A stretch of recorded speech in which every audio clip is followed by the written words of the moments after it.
Okay, this is not the intro I was looking to make, but there's a lot of people here today.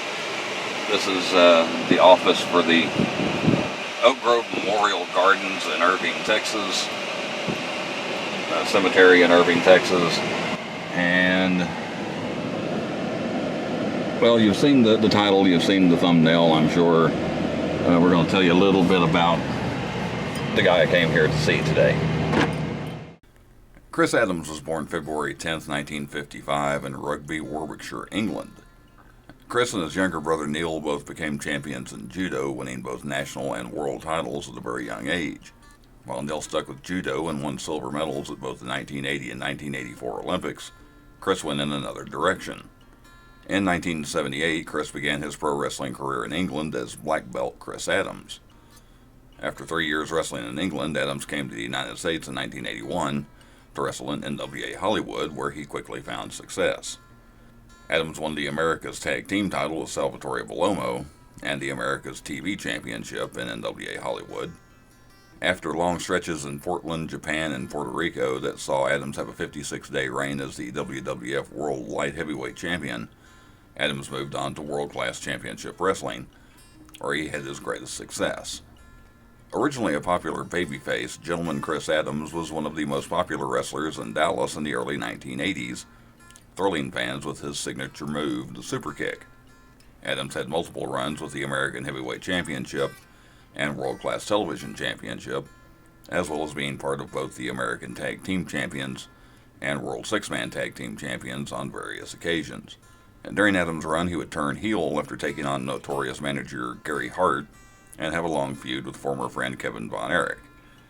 As a heel, Adams also tagged with Gino Hernandez as part of the Dallas version of the Dynamic Duo.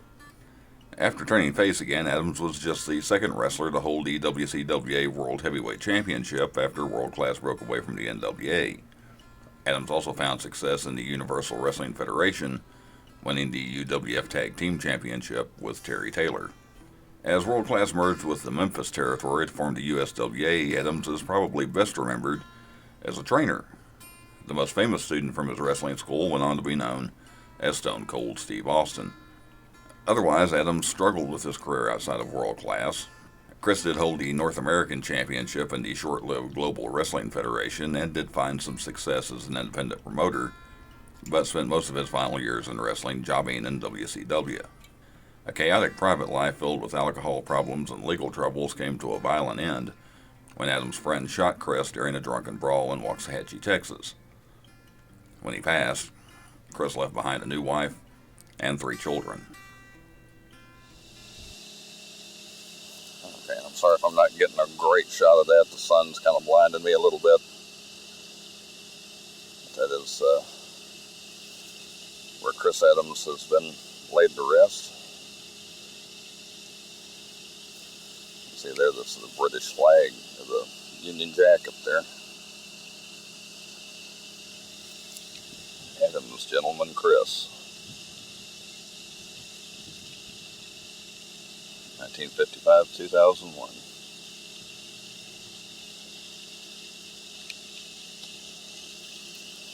Okay. And again, sorry, the shots I'm getting are probably not great.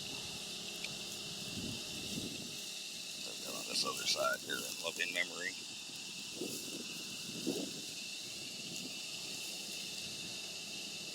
I can still remember when Chris Adams made his debut, had the burr haircut. Was doing things that you just never seen anybody do up to that point. He broke out that super kick, and it's like, holy crap. You know, now it's like everybody does the super kick, but back then he was the only one that did it. Kind of his legacy. It's a little awkward. There's more people here than I thought there would be. But I always like to give the view. It's a really nice cemetery. It's the first, or one of the first sections.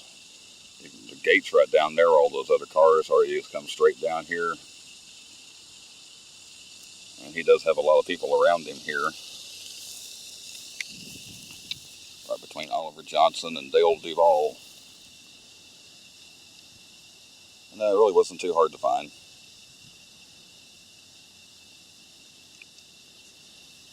I'll just give you a quick look around. There must be a lot of military in that section over there. You can even see the Irving, Texas water tower right over there. So these other, got a main road right there, Irving Boulevard, right outside. But it's a nice, really nice cemetery. Very peaceful, considering it's right in the middle of town. Uh, I'm having some trouble with my camera here. Hopefully this is still recording. I guess somebody who's been here not too long ago had flowers there in the base. And as always,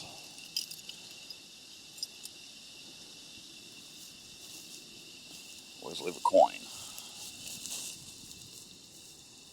Oh, my legs don't bend the way they used to. There's a lot of different meanings behind what putting a coin on a grave means. But in a nutshell, it's just a sign of respect. Just hoping they're finding peace in the afterlife. He sure was something to see. The first world champion for the World Class Wrestling Association, or not? Well, no, he wasn't the first. He was one of the world's and one of the first.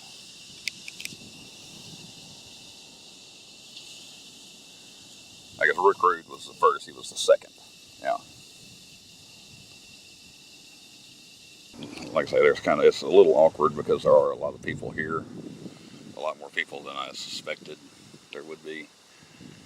And I don't like to get in the way of people actually here to see their family or friends. And I'm just going to give one last look. Gentleman Chris Adams.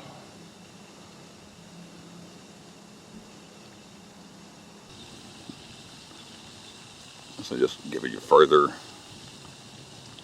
view of some of the things around. I know some people like to see some of the things that are around the grave. So I will lift you up mine eyes unto the hills, from whence cometh my help. My help cometh from the Lord, which made heaven and earth.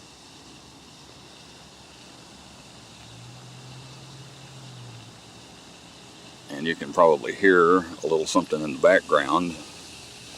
Got a nice little pond over there.